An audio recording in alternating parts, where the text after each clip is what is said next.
Hello friends, ఎప్పటిలాగానే ఈ video కూడా మీకు ఖచ్చితంగా నచ్చుతుంది. యాజ్ యూజువల్ సాటర్డే సండే అయితే ఎక్కడికొక్కడికి వెళ్తాం కదా. కానీ లాస్ట్ వీక్ మా హస్బెండ్ క్యాంప్కి వెళ్ళినందువల్ల ఈ సండే ఇంట్లోనే ఉందాము, రెస్ట్ తీసుకుందామని డిసైడ్ అయ్యాము. కాకపోతే మా ఆయన ఒక ప్లేస్ చెప్పారు. ఆ ప్లేస్ గురించి నేనైతే అప్పుడే వినడము చూడలేదు, వినలేదు కూడా. సో వెళ్దామని అప్పటికప్పటికి డిసైడ్ అయ్యాము. మేము అనుకున్న ప్లాన్ ఏంటంటే సమ్మర్కి ఒక చిన్న షాపింగ్ ఉంది, వీళ్ళు హాలిడేస్కి వెళ్తారు కాబట్టి అది చేసుకొని ఇంట్లోనే ఉందాం, ఈవినింగ్ కావాలంటే పార్క్కి వెళ్దాం అనుకున్నాము. But all of sudden plan change అయిపోయింది. ప్లాన్ చేసుకుంటేనే ఫుడ్ ప్రిపేర్ చేసుకోవడం, అవి బాక్సులో సర్దుకోవడం, పిల్లలకు కావాల్సిన స్నాక్స్, బట్టలు, వాటర్ ఇవన్నీ రెడీ చేయడానికి టైం పడుతుంది. ఇలా ఆల్ ఆఫ్ సడన్ ప్లాన్ చేసుకుంటే ఇంకా మాకు హడావిడి అయిపోయింది ఆ రోజు. కొంచెం హడావిడిగా ఉన్నా కూడా షాపింగ్ అయిపోయింది. అలాగే మేము వెళ్ళాలనుకున్న ప్లేస్కి వెళ్తున్నాం అనమాట. ఈ ప్లేస్ అయితే శంషాబాద్ ఏరియాలో ఉంది. సో 1.5 అవర్ జర్నీ మేము ఉన్న ఏరియా నుంచి. మేమైతే ఫుల్గా తినేసాం కాబట్టి ఒక న్యాప్ వేసాము. అలా పడుకొని అలా లేచేటప్పటికి మేము రావాల్సిన ప్లేస్ అయితే వచ్చేసింది. ఇదైతే అమ్మపల్లి. కొత్తగా ఉంది కదా పేరు. అమ్మపల్లి అనే ఒక విలేజ్ అనమాట. మా ఆయన ఎక్కడికి వెళ్తున్నాము అంటే అమ్మపల్లి అన్నాడు. ఏంటి కరెక్టే చెప్తున్నావు పేరు అంటే, అవును అమ్మపల్లి అన్నాడు. సో ఈ ఊరి గురించి, ఈ ఊరిలో ఉన్న విశేషాల గురించి ముందు ముందు మాట్లాడుకుందాము. మేమైతే ఎంటర్ అయిపోయాము. ఇదండి ఆర్చ్. ఇదైతే పార్కింగ్ స్లాట్. చాలా చాలా పెద్దగా ఉంది. ఓపెన్ ప్లేస్ కాబట్టి పెద్దగా ఇచ్చాడు. కానీ పార్కింగ్ ఫీజు అయితే ఉంది. 20 రూపీస్ ఏమో కలెక్ట్ చేస్తున్నారు కార్కి.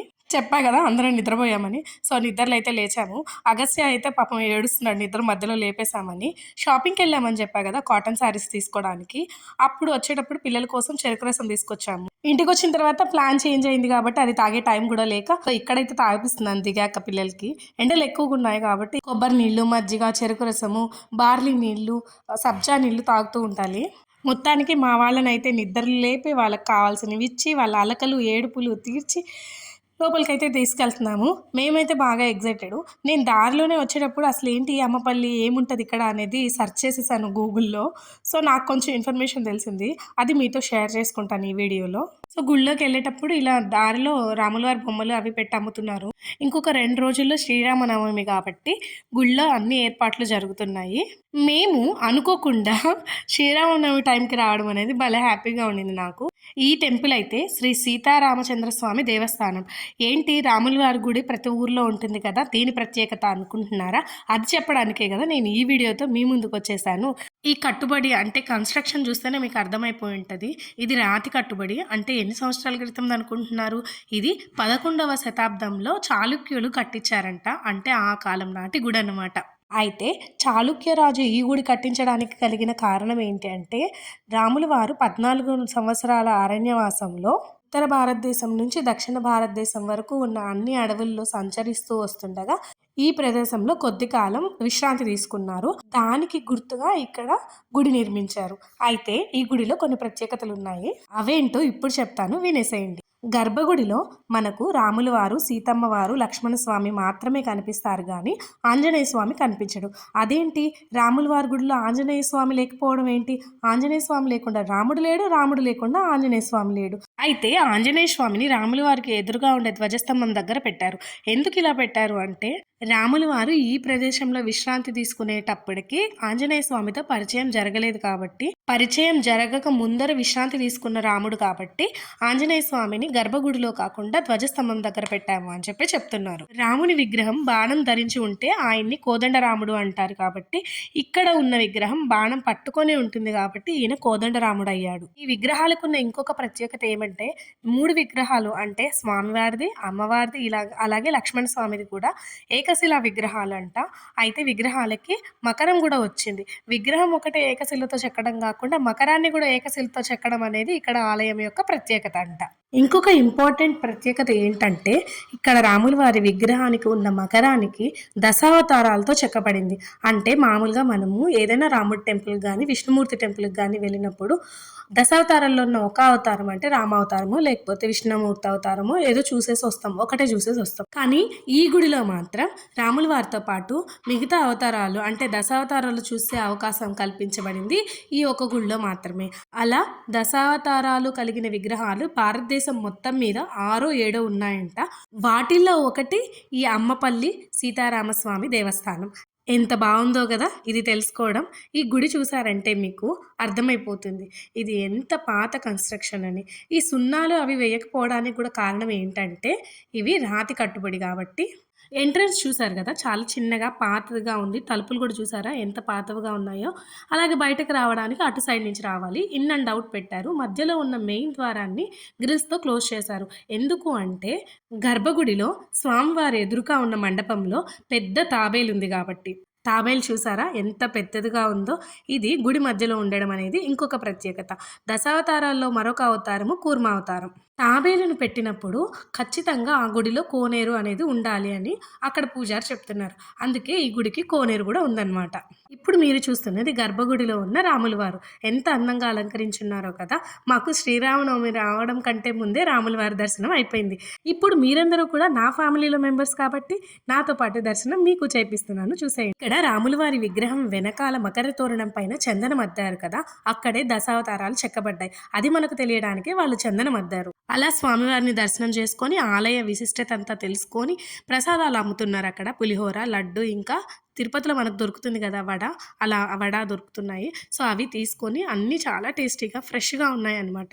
అలా బయటకొచ్చాము. బయటికొచ్చిన తర్వాత మెయిన్ గోపురం దగ్గరకొచ్చాము. ఈ మెయిన్ గోపురాన్ని రాజస్థానీ నుండి వచ్చిన మనుషులు కట్టారంట. ఇది కట్టి 500 సంవత్సరాలయిందంట.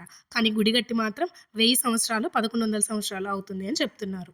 ఈ గుడి ఆర్కిటెక్చర్ చూడండి ఎంత అందంగా ఉన్నాయో. అన్ని చిన్న చిన్న డీటెయిలింగ్ ఎంత బాగా చేస్తున్నారు. ఇంత హిస్టరీ ఉన్న గుడికొచ్చామని ఒక రకంగా ఆనందంగా ఉంది. ఇక్కడైతే శ్రీరామనవమి ఏర్పాట్లు జరుగుతూ ఉన్నాయి. ఇందాక నేను చెప్పాను గదా!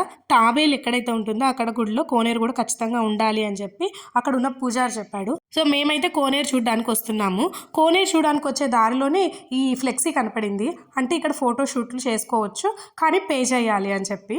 సో, మా వాళ్ళైతే కోనేరు దగ్గరకొచ్చి కూర్చునేశారు. కొంచెం ఎండగానే ఉంది. ఇంకా తగ్గలేదు. లోపలికొచ్చి చూసాక మేమైతే షాక్ అయిపోయాము ఇక్కడ జనాల్ని చూసి. స్వామివారి దగ్గరేమో పెద్ద జనం లేరు. ఉండే జనమంతా ఇక్కడే ఉన్నారనమాట. సో, చాలా షూట్సే జరుగుతున్నాయి. Pre wedding shoots, wedding shoots, ఓణీల ఫంక్షను, పంచల సాంగ్యం చేయించుకునే వాళ్ళు, ఫ్యామిలీ షూటింగ్సు ఇలా బోలెడు రకాలు జరుగుతున్నాయి. మీరే చూడండి ఎంతమంది ఉన్నారో. ఇక్కడైతే ఫ్యామిలీ షూటింగ్ జరుగుతుంది. కానీ నిజంగా చూడండి ఫ్రేమ్‌లోనే ఎంత బ్యూటిఫుల్‌గా కనిపిస్తుందో. పాత కట్టుబడిగా కనిపించినా కూడా వెనకాలున్న కొబ్బరి చెట్లు, మధ్యలో కోనేరు, ఈ పాత కట్టుబడిలో ఉన్న ఆర్చ్‌లు ఎంత బ్యూటిఫుల్‌గా ఉన్నాయో. చూసారా ఎంతమంది ఫోటోగ్రాఫర్స్ ఉన్నారో. ఇంకొక విషయం ఏంటంటే కార్‌లన్నీ ఆపిన దగ్గర ఫోటోగ్రాఫర్స్ దిగారు బీఎండబ్ల్యూ కార్‌లో నుంచి. అప్పుడు అనిపించింది ఏం సాఫ్ట్‌వేర్ ఉద్యోగాలు మంచిగా ఫోటోగ్రఫీ నేర్చుకొని ఇలాంటి ఫోటో షూట్లు చేసుకున్న బాగా డబ్బులొస్తాయేమో అనిపించింది. ఇక్కడికొచ్చిన తర్వాత మాకు ఇంకొక విషయం కూడా తెలిసింది. ఇక్కడ ఇలాంటి ఫోటో షూట్సే కాకుండా సినిమా షూట్స్ కూడా చాలా జరుగుతుంటాయంట. 500కి పైగా సినిమాలు ఇక్కడ షూట్ జరిగాయి అని చెప్తున్నారు. అలాగే ఇక్కడ షూట్ చేసుకున్నారంటే సినిమా బాగా సక్సెస్ అవుతుందని డైరెక్టర్స్ నమ్ముతారంట. ఆ విషయం కూడా చెప్తున్నారు. ఇక్కడ చూసారా చిన్న పిల్లలకి పంచల సాంగ్యానికి ఫోటో షూట్ జరుగుతుంది. కానీ నాకైతే ఆ ఎండలో కొద్దిసేపటికి చెమటలు పోసేసి చిరాకుగా అనిపించింది.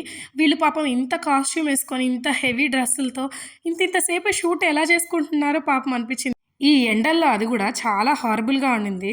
మొత్తానికి మేము కూడా కొద్దిసేపు అయితే షూట్ ఎంజాయ్ చేసామన్నమాట. కొంచెం ఎండగా ఉండింది కాబట్టి మేము ఎక్కువ సేపు ఇక్కడ ఉండలేదు. త్వరగానే వెళ్ళిపోయాము. కానీ మన కళ్ళ ముందు ఇంత మంచిగా షూటింగ్ జరుగుతుంది. ఇంత మంచిగా ఫోటో ఫోజులు, స్టిల్స్ తీసుకుంటున్నప్పుడు మనకు కూడా ఒక ఫోటో షూటో లేదా ఫోటోస్ తీసుకోవాలనిపిస్తది గదా! సో, మేము కూడా ఒక చిన్న వీడియో తీసుకొని బోలెడన్ని ఫోటోస్ తీసుకొని అక్కడి నుంచైతే బయలుదేరేసామనమాట. బయటకు రాగానే ఇంకా కొన్ని టెంపుల్స్ ఉన్నాయి. అలాగే వెనకాలంతా ఒక గార్డెన్ ఉంది. నేను చూపిస్తాను మీకు. ఇందాక మనం ఒక మండపం చూసాం గదా! ఆ మండపంలో కూడా షూటింగ్ జరుగుతుంది. చూడండి ఇక్కడ పాపకి ఓణీల ఫంక్షన్ అనుకుంటాను. మంచిగా ఫోటో షూట్ చేస్తున్నారు. ఇంకొంచెం ముందరికొస్తే అక్కడ కూడా కొంతమంది జనాలున్నారు. అలాగే కార్లు అవి ఆగున్నాయి. ఏంటా అనొస్తే ఇక్కడ ఒక గార్డెన్ ఉందన్నమాట. అంటే చామంతి పూలు, బంతి పూలు ఆ చెట్లున్నాయి. అలాగే కొంచెం పల్లెటూరు కాబట్టి వరి పొలాలు గూడా ఉన్నాయి. సో, అక్కడేమో కొన్ని షూటింగ్స్ జరుగుతున్నాయి. అక్కడికి కూడా మనీ కట్టిన వాళ్ళకే అలో గానీ నార్మల్ వాళ్ళు వెళ్ళడానికి లేదు. అందుకే కట్టేసున్నారనమాట దారాలతో. ఇక్కడైతే విలేజ్ స్టైల్‌లో ఏదో ఫోటో షూట్ జరుగుతుంది. వాళ్ళ కాస్ట్యూమ్స్ కూడా పల్లెటూరు వాళ్ళలాగా వేసుకున్నారు. అండ్ ఇక్కడేమో చామంతి గార్డెన్‌లో ఒక ఫోటో షూట్ జరుగుతుంది. మేమైతే కొద్దిసేపు ఉండేసి వీడియోస్ తీసుకొని, ఫోటోస్ తీసుకొని వచ్చేసాము. మనం ఈ రెడ్ లైన్ దాటి వెళ్ళడానికి లేదు. ఓన్లీ డబ్బులు పే చేసిన వాళ్ళు మాత్రమే వెళ్తారు. నేను ఈ గుడికి వచ్చిన తర్వాత తెలుసుకున్న విషయం ఏంటంటే, ఇక్కడ రాముల వారి గుడి కంటే ఫేమస్సు ఈ ఏరియా ఫోటోషూట్స్ కంట. నాకు ఆశ్చర్యంగా అనిపిచ్చింది. రాముల వారి దేవస్థానం పక్కనే చిన్న చిన్న గుళ్ళున్నాయి. ఆ గుళ్ళల్లో ఒక గుడిలో శివుడున్నాడు. ఇప్పుడు మనం అక్కడికే ఎళ్తున్నాము. ఈ గుడిలో గూడా చాలా ఫోటోషూట్స్ జరుగుతున్నాయి.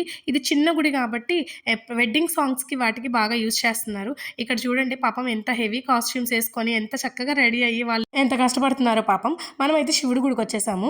ఇక్కడ చూడండి ఎన్ని ఎలుకలున్నాయో హ్యాపీగా అవి కొబ్బరి గిన్నెలన్నీ తినేస్తున్నాయి. నేను వీడియో తీస్తుంటే ఫోటోకి చూస్తున్నట్టు చూస్తున్నాయి. చక్కగా ఇక్కడ శివుడి దర్శనం కూడా అయిపోతుంది. శివుడి గుడి కూడా చక్కగా అలంకరించున్నారు. నా ఫోకస్ అంతా మాత్రం ఎలుకల మీదే ఉంది. అవైతే చక్కగా ఎంజాయ్ చేస్తున్నాయి లోపల. సో మేమైతే దర్శనం చేసుకొని బయటకొచ్చేసిన తర్వాత ఇక్కడ కూడా ఒక ఫోటోషూట్ జరుగుతుంది. ఫుల్ ఫోటోషూట్లేనండి ఇక్కడ మొత్తము. ఇక్కడేమో కవర్ సాంగ్స్, ఫోటోషూట్స్ బాబోయ్! అసలు జనాలు ఫుల్లుగున్నారు. మా అమ్మ అయితే రామా అంటే కొద్దిసేపు చూసేసి వస్తా అంటుంది. మా వాడేంటి ఈ మధ్య కెమెరాకి అసలు దొరకట్లేదు. కెమెరా ఆన్ చేశానంటే చాలు దాంకునేస్తున్నాడు. సో అలా కొద్దిసేపు మేము రిలాక్స్ అయిన తర్వాత సాయంత్రం అయిపోయింది. చల్లని గాలి స్టార్ట్ అయింది. సాయంత్రం అయిందో లేదో ఉన్న జనం కంటే డబల్ జనం స్టార్ట్ అయ్యారు. ఫోటోషూట్స్ వాళ్ళేనండి వీళ్ళు కూడా. చూడండి వాళ్ళ ఎక్విప్మెంట్స్ అన్ని పట్టుకొని పోతా ఉన్నారు. మాకైతే ఈ గుడిలో ప్రశాంతంగా అనిపించింది. పల్లెటూరు వాతావరణము, చల్లని గాలి, ఎంతో గొప్ప విశిష్టత కలిగిన గుడి, ఇవన్నీ దర్శించుకోవడం అయితే చాలా హ్యాపీ అనిపించింది. అలా నడుచుకుంటూ వస్తుంటే ఇంకొక తమాషా విషయం కనపడింది. ఇక్కడ 2 కాటేజెస్ లా ఉన్నాయి కదా, అంటే 2 హట్స్ లా ఉన్నాయి కదా, వీటికి పేర్లు పెట్టారండి. ఒకటేమో అయోధ్య అంట, మరొకటేమో మిథిల అంట. ఇంకెందుకు మనం అయోధ్య దాకా వెళ్ళాల్సిన అవసరమే లేదు. ఇక్కడే ఉంది అయోధ్య, మిథిల కూడా ఇక్కడే ఉంది. సో 2 చూసేసామన్నమాట మేము. యాక్చువల్లీ ఇవి రెస్టారెంట్స్ అంట. బాగా క్రౌడ్ ఉన్నప్పుడు మేబీ శ్రీరామనవమికి ఓపెన్ చేస్తారేమో. ఇప్పుడైతే ఓపెన్లో లేవన్నమాట, క్లోజ్లోనే ఉన్నాయి.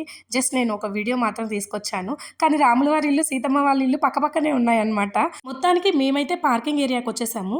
నేను స్టార్టింగ్లో యాడ్ చేశాను పార్కింగ్ క్లిప్పు. అప్పుడు ఎంత ఖాళీగా ఉంది, ఇప్పుడు చూడండి ఎన్ని కార్లు వచ్చేసాయి, ఎంతమంది జనాలు వచ్చేసారని. సో అలా మా అమ్మపల్లి శ్రీరామచంద్ర వారి దర్శనం అయితే బాగా జరిగింది. ఈ శంషాబాద్ అమ్మపల్లి ఏరియా నుంచి కొంచెం ముందరికి వెళ్ళామంటే ఇంకొక 2 టెంపుల్స్ ఉన్నాయి. అవి కూడా చాలా బ్యూటిఫుల్గా ఉన్నాయి. వాటిని కూడా నేను ఫ్యూచర్ వీడియోస్లో అప్లోడ్ చేస్తాను.